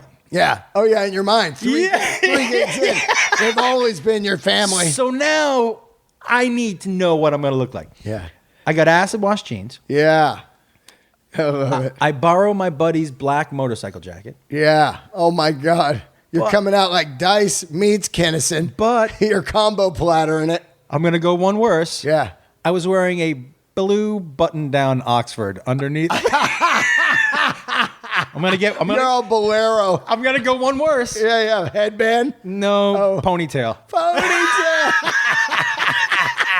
Shirt tucked into the jeans. Wow. Yeah. You know what I picture right now is like every guy in Middle America when they put their own DVD out or cassette tape out of their band. You know? It's like Jimmy and the Firecrackers, and it's just that picture right there. That's it, dude. That's leather on my front porch, just like bent over. Yeah, it's all different outfits. You go leather, but you go cowboy boots, and you go ponytail. You're like right out of Urban Cowboy. Remember the guy that ate the worm? Yeah, it was so bad, dude. So I pick it out. Oh my God. I get there. Now, when I say I've done 3 gigs, the gigs have only been 7 minutes. Yeah, right. Yeah, exactly. So that's what I think I'm doing. Yeah. So his brother, Bill. Yeah. Bill Kinison. Yep. He manages him, right? Yep. Yeah. So we meet backstage, and Bill's like, all right, so just you do 30. And, okay. Oh my God. Instant pants shitter. Dude. Just pants shitter. Okay, so you do 30 and then bring Sam up and walks away and you're like, oh my God. You do 30. And he goes, okay. Now, imagine third time on stage, someone goes, go do 30 minutes in front of a sold out, basically rabid fans there to see this rock and roll motherfucker. Yeah. So the attitude they're going in with. These guys are already fucked up. They're drunk. It's all dudes, right? And hot women, dude. We're coming to see his show. Oh, dope. Because it was a rock and roll. There's hope for me. Yeah. It was a rock and roll show. Yeah, right. So they were like pumped and drunk. Wow. Go do 30. Dude, when you said that, I fucking am still laughing right now on the inside because I remember when Jay Davis said, hey, you want to go feature for me out in Arizona? I was like, I don't know, 4 months in. I go, yeah. He goes, okay, cool. You do 25. That was 4 months in and doing mad open mics. And I was like, I got this. And after a couple minutes, I was like, oh, I got 20 more minutes to do. Dude, there's no bigger fear than that, man. Yeah. Let me tell you how bad it went. Okay. Wait, so when he says go do 30, does he just turn and walk away? He turns. And, by the way, he said, because this was when he was supposedly sober. Yeah. He was fucked up. Yeah. So he goes, at about 25, look at me. And if I do this, that means I need you to stretch. Unbelievable. And I'm like, oh, boy. Oh, no. Are you what's going through your mind right now? Are you digging up like Little League stories in your head? Like, what can I do? At this point, though, at 3 times in, you're not thinking stories. Yeah. Do you know what I mean? Because I'm like, they're not. No, not at all. I know. I need jokes. Unbelievable. So I started to go into the crowd. This is how bad it got. Okay. No, so you walk on. Or walk on. You got a timer? Are they lighting you? How are you knowing the time? There's going to be a light. Okay. Unbelievable. And so I walk on Yeah. to a chorus of booze? Nothing. Oh, wow. I mean, worse than booze. What? Worse than booze. Silence. Yeah. Whoa. Now, whoa. I'm 3 minutes. Any of your friends there? Anybody? Oh, yeah. Oh, my girlfriend was there. Oh, my God. I'm 3 minutes in. Yeah. To what I thought was 7 minutes of material. Turns out it's only 3 when nobody's laughing. Oh, my God. I know that one, right? Because I'm running through it. I'm so nervous. I'm racing through it. Oh, been there. I got 27 minutes left. Unbelievable. So I start to go into the Crowd. audience. And as soon as I go into the audience, they start to tear into what I look like. What? From the ponytail to the fucking leather jacket with the Oxford shirt tucked into my acid wash jeans. Just ripping into me. That lasted for about... You mean dudes are just like, nice shirt, you dick? Yeah. That kind of shit? Yeah, I mean, killing me. Where are you from? Where are you from, you fucking homo? Whoa, right in front of you. Just killing me. And I didn't have the skill set to. Yeah. You know what I mean? Yeah. Because all I knew is I had heard people talk to audience before, but I had never had to do it. I'm getting murdered. They're laughing more at the audience than me. On video, oh, dude, they are murdering VHS. me. Let me tell you where it ends up. It ends up 15 minutes in. Yeah. They stop heckling me. Yeah. And they just start talking to each other. Dean, they're not even paying attention to what I'm saying anymore. So I'm walking on stage trying to get people's attention to talk to them. They're not even paying attention to me anymore. They don't even waste No, heckles. they're not even. They're just turned. They get their back to me. They're ordering drinks. They're high-fiving each other. Oh, my God. It's like nobody's on stage. Wait, it gets better. Oh, my God. We have a second show. Now what? There's 2 shows at it. There's 2 shows. Oh, my God. So by the end of the first show, Oh, my God. I'm crying. Sam now. is already so fucked up. Yeah, he can't do the second show. They want you to Come do an hour. on. Bill goes, you're going to need to do more time this next show. No. And I was like, did you not watch the first one? No, they didn't watch. He didn't watch it all. No, And you know what? They don't even give a fuck. they don't care at all. You could just be a roadie up there, you He know. goes, how much time can you do? I'm like, Oh, my I go, how God. much time do you need me to do? He goes, well, it started at 30. Depending on how it goes back here, we may need you to do like 40, 45. Unbelievable. Have you ever told this story before?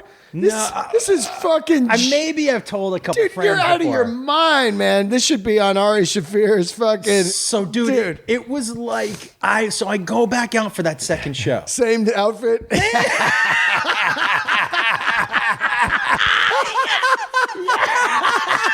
Same outfit. Same outfit. Oh my Yeah. God. Same outfit. And I fucking just bombed again. Oh, my God. And you know what was funny? is so after the show, Oh, my God. driving back with my girlfriend. Yeah. And Wow. it was a humiliating evening. Okay. Make no mistake. I know. In that second show, dude. Yeah. At least I knew what to expect. Yeah. Do you know what I mean? Yeah. And so, but the second show was longer. He gave me the stretch. I'm driving home, my girlfriend, and I'll tell you, she was quiet. Yeah. It was a mental just beating. Oh, my and we're God. driving, and she was like, I thought the first couple minutes were okay. And I was like, and she said, are you gonna Keep going. Yeah. are you gonna quit? And I was like, no. Wow. Because what that made me do Yeah. is I was like, I want to get those motherfuckers. Yeah. Because to me, if I'd quit, they would have won. Yeah. And that's what I told her. I go, I can't, even if I just do it 2 more times. You and don't I even do know well, who the fuck they are, but still. those guys. You don't want to be at work the next day at their fucking plumber's jobs like, we sent that bull home crying. That was it. I wasn't going to be Somebody like. out there right now does a little weekend coke and they still tell the story. Remember the guy, Bolero? Remember Bolero? Dude, and the belt had like a silver shiny point on it. You know, Yeah. Oh yeah. The one that could double as a fucking yeah, the bolo tie. Bolo yeah, it had tie. that little fucking shiny point there. Dude, it was the worst. Dude, could be one of the funniest stories I've heard on Let There Be Talk, man. It was a mental. What was Sam's set like? He was loaded, but what did you see it? Oh yeah, I studied that. And how was it? Even though he was loaded, it was killer? No, that's what I took away from that. Right. Don't perform high. That's exactly what I took away from that. Is don't. And I remember, on a late show Saturday, Yeah. I might take an edible with 15 minutes left in my set. Yeah. Just because I want to be high by the time I get to the hotel. Mid-set, it's up on the stool? Yeah. A gummy bear? You're like, hold on, guys. All right. Yeah, it's exactly how I do it. Yeah. Because I want to be high by the time I get to the hotel. Yeah, wow. But I don't go on. Maybe every blue moon, like this weekend, it was New Year's Eve. I did some shots on stage with some people. Yeah. And actually, this weekend in Pittsburgh, Friday show, late show, and Saturday late show, I bought a shot for everybody in the crowd. Wow. God damn, you must be making good money out there. I just basically, I took what their travel money was they gave me. Right. And I said, and this is what I'll do with clubs. I go, look, I don't want to break the bank, but will you pay me for travel? Can I buy a couple bottles at cost? Right. So I can buy everybody a shot and tip your waitstaff. Right, And they're right. like, perfect. Right. Really perfect. Man, I can't wait to get to that level. You know what it is? It's nice to be able to. I know. I believe me. I bring stuff for my fan. Like give them free stickers or guitar picks. I Whatever. want to show you something that my friend just made for me to see what you think. I'm still dying on that story. Dude. So, oh my do you like God. those old Bill Graham concert posters? Love them, of course. Oh, that's great, man. That's good, man. Really good. Pretty good, right? He did a good job. Yeah. Who's the guy in the middle, though? Yeah. You used like an old photo of you? Yeah. Old one. It's great. Just update the photo. Yeah, it's pretty good, right? I love it, man. I thought, I love artwork. I think I got a guy doing all my stuff. The stuff you put online is amazing, and dude. people just really fucking get into it. And you need something to grab people to go, I could put a flyer up and they just whiz right by it. They don't give a fuck. But now they go, oh, look at this flyer. Oh, he's coming to town. Yeah. You know what I Dude, mean? well, what I was going to tell you is, so I made those posters. Yeah. You know, the 11 by 14, like Yep. the old Bill Grahams. Yeah. I signed them after the shows and sold them. Yeah. But it's a great, you're not going to make a ton of money, Yeah. but they put it on their wall. It's great, right? Yeah. And then their friends come around, like, who's that? Yeah, And you it's should like, you should think about making them into those 1114s because yours are real rock and roll, Yeah, dude. yeah. They're very cool. I'm too. down to do that. Those things are heavy to carry, though, man. The card stock, it's crazy. You're like, fuck, these are heavy. I put them in a bag, and I pack pretty light, anyways. Yeah, me too. So, I try to go with nothing now. One outfit. I see. You know why I can't do that? Why? And this happened to me honestly You because shit your pants a No, lot? I have once. Only once? Never on stage, but I used to tell a story about it. On my first date with my wife, I shit my pants. Oh, man. A buddy of mine, I'll never forget it.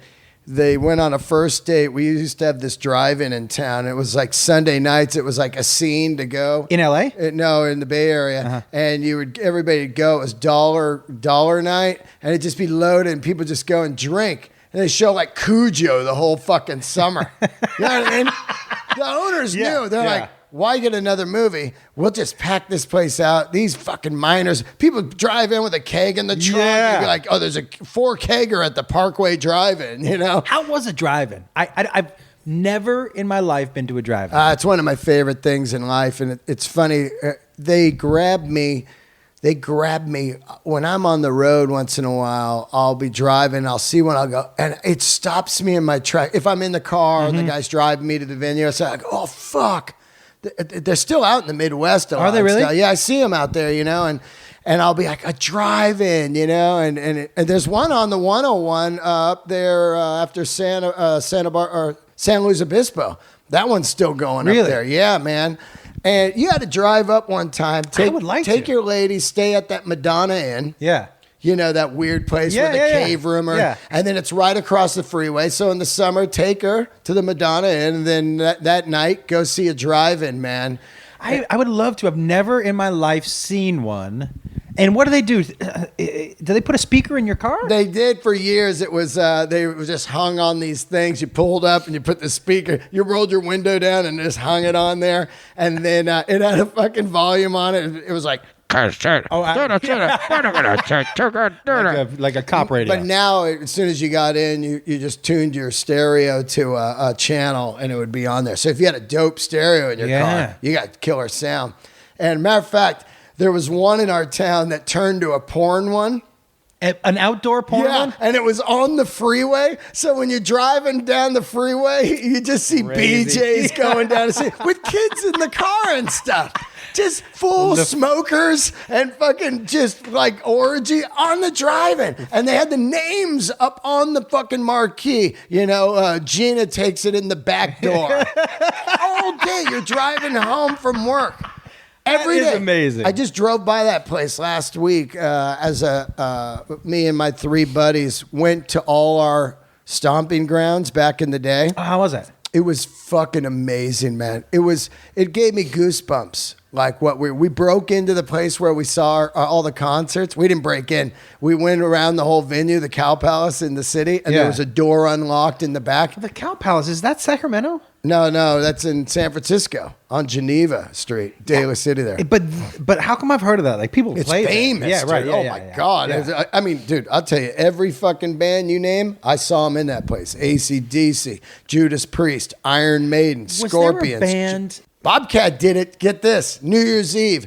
Nirvana, Chili Peppers, Bobcat. Was that 92, 93? Oh, somewhere around that. I got a shirt. I got a Repop shirt of it. Bobcat hosted. Bobcat tells great stories about opening for Nirvana that year. There was, I have to tell you, so Nirvana for me. Yeah. Smells Like Teen Spirit is one song that there are two songs in my life that I remember where I was when I heard it. Oh, yeah, me too. Because it elicited such a visceral, emotional response. Yeah. And the beginning of Smells Like Teen Spirit, I remember I was sitting in my buddy's car like, what? Because I had never heard a sound like that before. Yeah. And it really, so for me, that sound connected with me like that. Yeah. Did you have a song that did that for you? I remember two of them. One of them was the 89 earthquake, San Francisco. Uh-huh. I put on the Soundgarden Loud Love record. Ooh, yeah. Louder Than Love. I had the game on. It was Giants A's. Getting ready to watch it. CD dropped in, rocking. I still remember that sound right now because the quake hit and the power went out. And I remember I was going to tell the guy, like, hey, man, did you turn that? I was like, did you turn this? I was going to tell him, did you turn the player off? And then I realized, whoa. Oh, shit. Fucking waffling. The song for me though, I really remember was I was going into San Francisco after the bridge, getting ready to go into the tunnels there. This is when the radio would cut out. The tunnels would cut out. And they go, this is brand new Guns N' Roses, Civil War. And no one had heard the new GNR yet from the Illusion shit. And I was like, oh, whoa. I remember when they teased us with that for so long. Yeah, and it came on, it was like, this. I go, whoa, what is it? And then we go through this tunnel, and I'm like, oh no. There's no singer. And then we get out of the tunnel on 19th Avenue, and then it comes on, there comes a time. And I was like, oh, fuck, this sounds. And we drove through there a couple weeks ago, and it hit me right then. I was like, oh, I remember this is where I heard Civil War. So, yeah, man. He was, Axl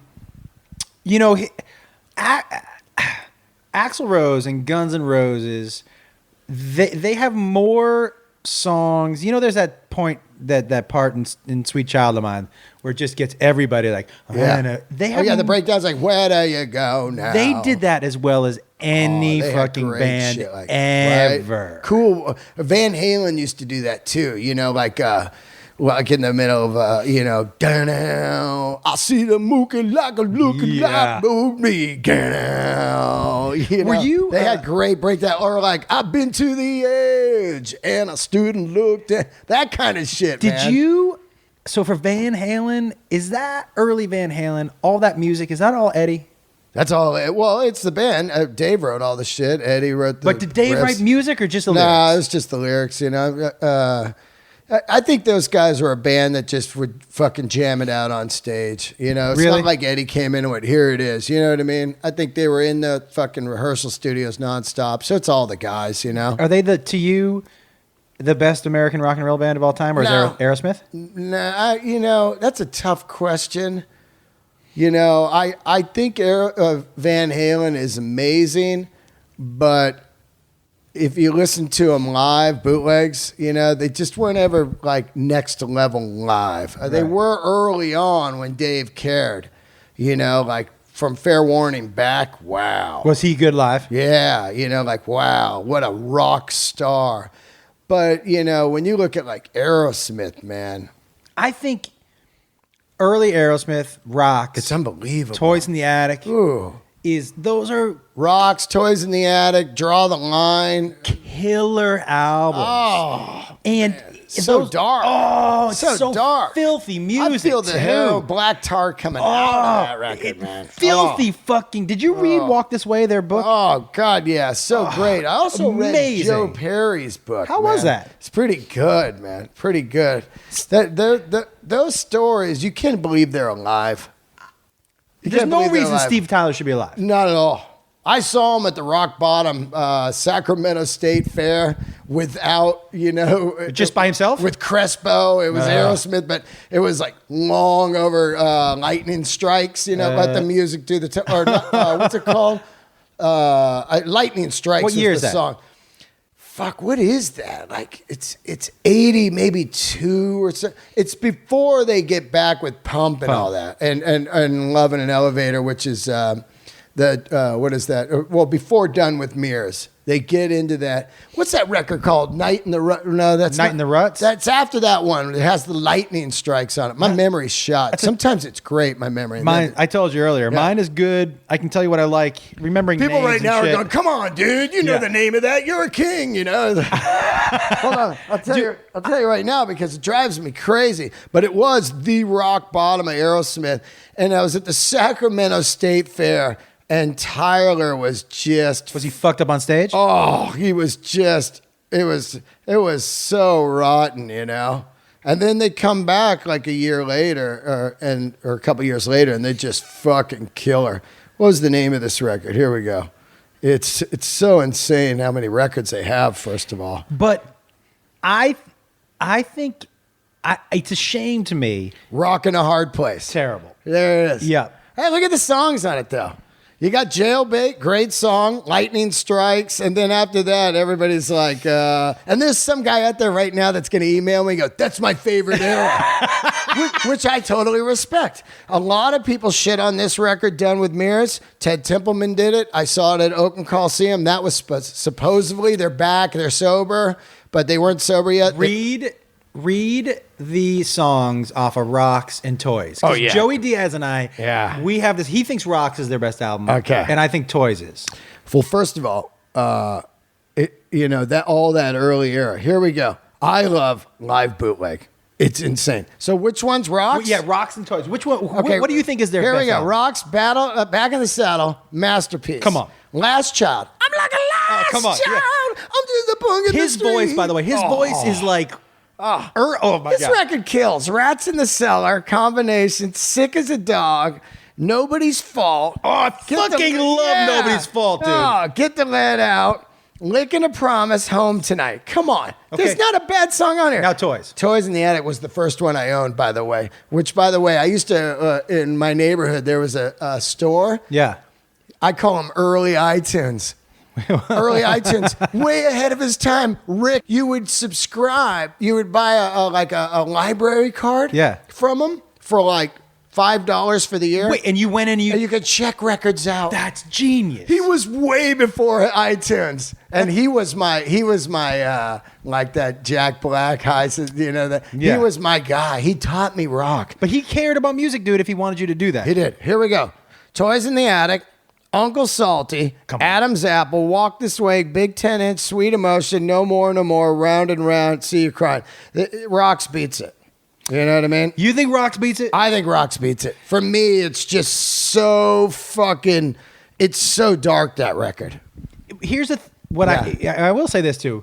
For a guy, Steven Tyler can still sing. Oh, God, yeah. God, I saw him like last year. They were fucking great. I saw him do Dream On at Howard Stern's 60th birthday party. Yeah, you went to that, huh? From this far away. I was Chelsea took me as her +1. Oh, man. So we were in the front. Wow. With Grohl on drums. Yeah. And Adam Levine, I believe, was playing I guitar. saw that. It was killer. Yeah, I saw it. Dude, it was, by the way, if you didn't see Adam Levine do Purple Rain at that, that dude, say what you want. Yeah. And I don't think, look, I don't think he's the best performer. Right. When I watch him, I'm like, He's in Maroon 5. Yeah. Do you see the bass player just got busted for blow or something? Yeah. Is that real? Or is that fake I guess news? I don't know. with Trump's ex-ladies. Yeah. Wow. But dude, you should YouTube Adam Levine playing Purple Rain at Howard Stern's 60th birthday I don't party. give it up for people like that because I know a lot of people that can sing. You watch the American Idol. Yep. These people can come on and sing. It's not about that to me. I agree with you. To me, it's about fucking danger. It's about fucking real deal. And it's about, just dark fucking energy, songwriting, everything. It's everything. Okay, let me ask you this. This is a good because, and this goes back to when we were talking about comedy. To comics. Yep, it does come back. Some people's art isn't dark. I know. Do you know what I mean? I Like know. some people, that's just not. Well, Prince wasn't dark, but I fucking worship Prince. Yeah, but we talked about that. You said the sign of the times for you is hands down. It's over there. I own 2 copies now. I look on the road for extra copies because I know it's going to wear out. You know what I mean? You know what? And here's the thing that I would say. And by the way, I'm not putting Adam Levine up in the upper echelon. No. But with Prince, it's about mystique. Yes. See, that's another thing in my rock stars. I need mystique. Like Jimmy Page, holy shit, who is that guy? You know what I mean? That's what by the way, it's what I hate about social media. I do too. It's what I love about Jack Nicholson and even Leonardo DiCaprio. Oh, yeah. He doesn't do a bunch of interviews. I wouldn't be on social media if I was a big star. I would be, you would never see me on there. Look, I appreciate the people that follow me on Instagram, and I love to know that they dig the shit I'm doing. It's cool and it's kind. But I don't think, it's an unnecessary or it's a necessary evil right now. And I also do believe it's an evil because it takes up, I'm addicted to it. It takes up time for me. Sometimes I get mad at myself because I'm like, I know it's necessary. Yeah. And also I'm with you. Like I like connecting with people. That's one of the things I truly do like. Yep. But sometimes I'll go like, I should have been writing. Yeah. Yeah. I could have spent this time on my craft. Yeah. And I know it's important to do. And so I'm trying this year. My goal is to really blend the two a little more. So social media, for me, I want it to feel more creative. I blame audiences on social media. What do you mean? I mean, when we were young, and that's not like, oh, we're old when we were young, but what I'm saying is word of mouth had power back in the day. You read Walk This Way, right? That's right. And their story about that first album? It's unbelievable. You know what I'm saying? And that's the story of everyone. You know what I mean? AC/DC. That first album died until they toured. Exactly. So AC/DC comes over. They play. 100 people see him and they go, dude, you got to see this. Is that true? Is that how that went? Well, I'm just saying they kept coming over and working it and working it and working it. And the word of mouth was way more powerful than Instagram and Twitter will ever be because you respected that guy in your neighborhood. Like you'd go, dude, I'm into Kiss. And he'd go, well, you're an idiot. Here's what you need. Ted Nugent and Blue Oyster Cult. And you're like, really? And they go, take that bubblegum shit out of here. And you respected that guy. And then you did the next. Dude, I was in the neighborhood and the guy told me we got to listen to AC/DC if you want blood, And then he told a guy, my thing is the power of word of mouth was so radical that it got bands from like Def Leppard who lived in Sheffield in a fucking shit mine town who maybe would never be anywhere, but the word of mouth was so strong that now they're one of the biggest bands still in the world. Right. From word of mouth of those first 2 records. The problem is, and it's not a problem. The reality is word of mouth doesn't work as well because there's so much now, right? Yeah. So take Breaking Bad for an example. Yeah. I don't know about you, but I didn't watch it the first season. I didn't either. Or the I didn't second watch season. it till the 3rd season. It took 3 full years of people telling me, what the fuck are you doing? I was off it, and I said the same thing with Chappelle because people were saying it's so good that I was like, it's never going to live up to your hype.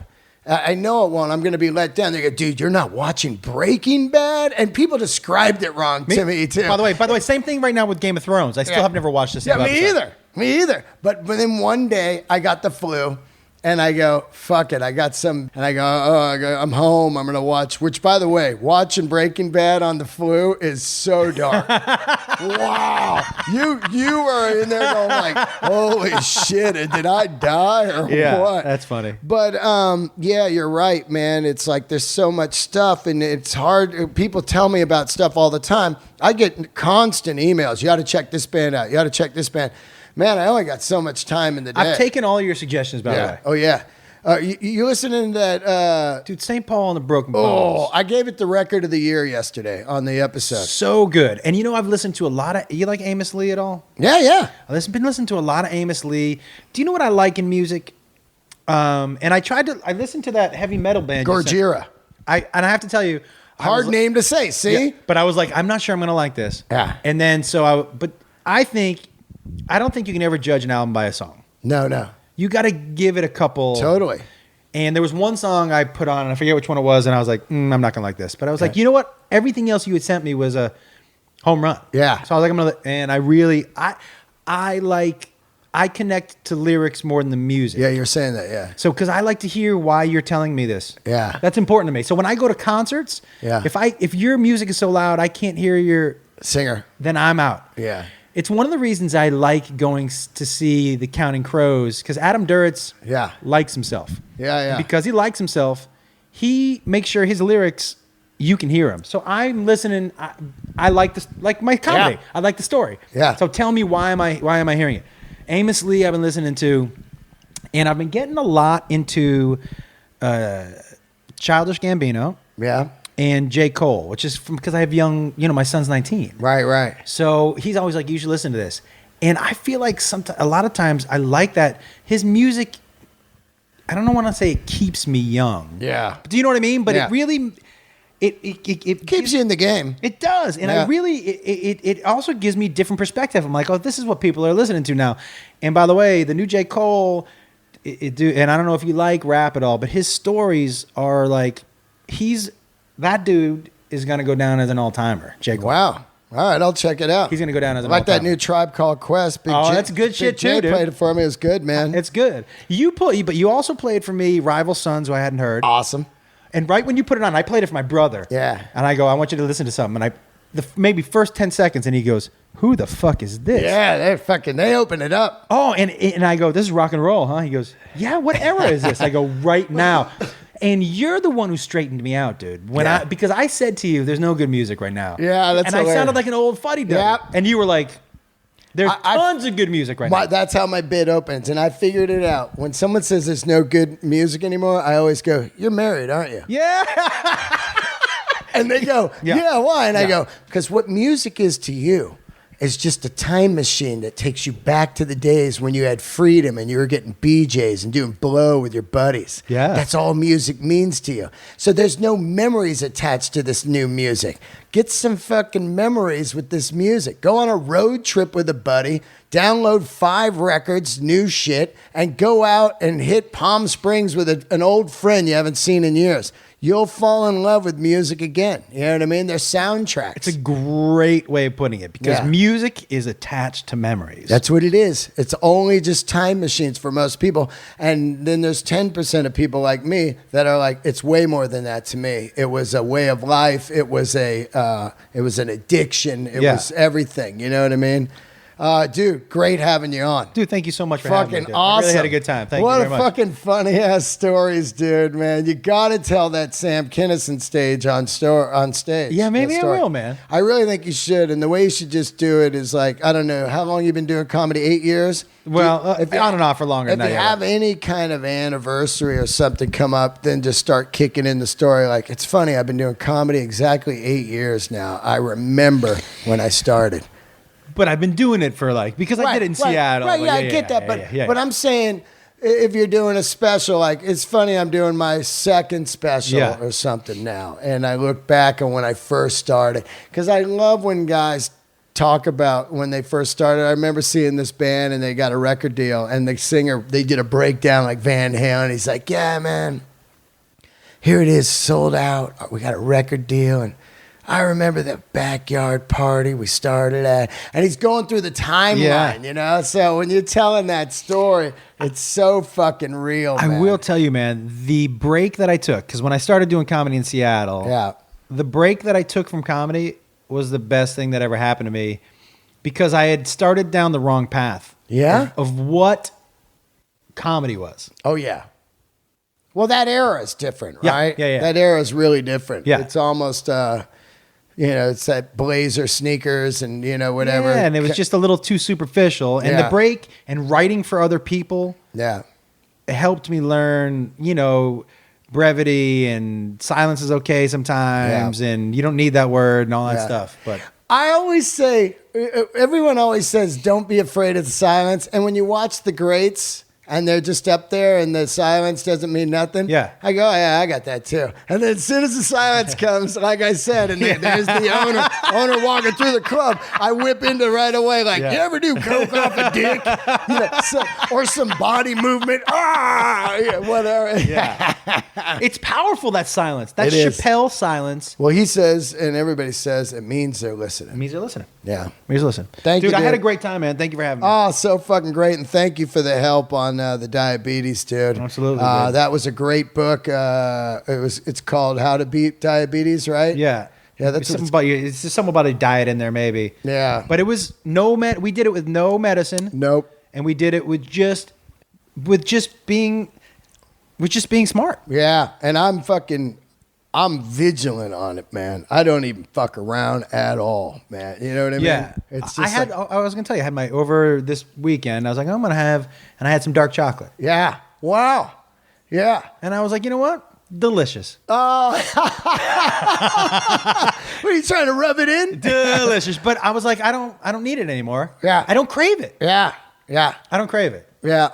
I do sometimes when I'm at that goddamn fucking Walgreens and you're at the cash register and they got 8,000 bags of Swedish fish right there and it says 3 for $5. I'm like, eat dicks. Swedish fish is my weakness. It's the only reason I go to the self-checkout now. I go to the self-checkout now where there's no candy. I'm like, fuck you and your candy in my face. How good are those Swedish fish? They're great. They're great. They are. They're great. They're great. They're Swedish fish, gummy bears, Skittles. Great. You know what, though? They're a lot like cigarettes for me towards the end when I stopped smoking. The first few are great, and then as you gore the whole fucking bag, you're like, these are gross. What was harder to quit? Candy. Hands down. Nothing has been. I quit Coke. I quit booze. I quit cigarettes. Nothing comes close to quitting sugar. Nothing. At all. I never think about booze. I never sit here and go, man, I wish I was drinking some booze right now. And I drank the fuck out of booze. You know what I mean? But don't you think people, that is the greatest evil secret in the world? It's unbelievable. It's unbelievable. I just talked to Kat Von D about it. It's unbelievable. It's just, it's in everything. And it's we've been doing it since we were 6 months old. That's why poison. That's why it's so hard to quit. Yeah. We're not doing Coke 6 months in. Maybe your mom did some while she was pregnant. You might have done it. You might have done some Coke in the womb. But, oh, fuck. All right, dude. Thanks, man. Thank you, man. Everybody tune in and subscribe and leave a review and listen to Josh's podcast. Yeah, it's called Fairly Normal. And you can check me out. All my social media is at Josh Wolf Comedy and comedianjoshwolf.com for tour dates. And see him on the road. Fucking fantastic. Hey, you want to do the improv with me? When? Saturday, January 21st. Are you on the road? I think I'm going to be at Mohegan Sun, but if not, yes. Okay. Check it out right now. See you guys. Come Thanks. see us. Later.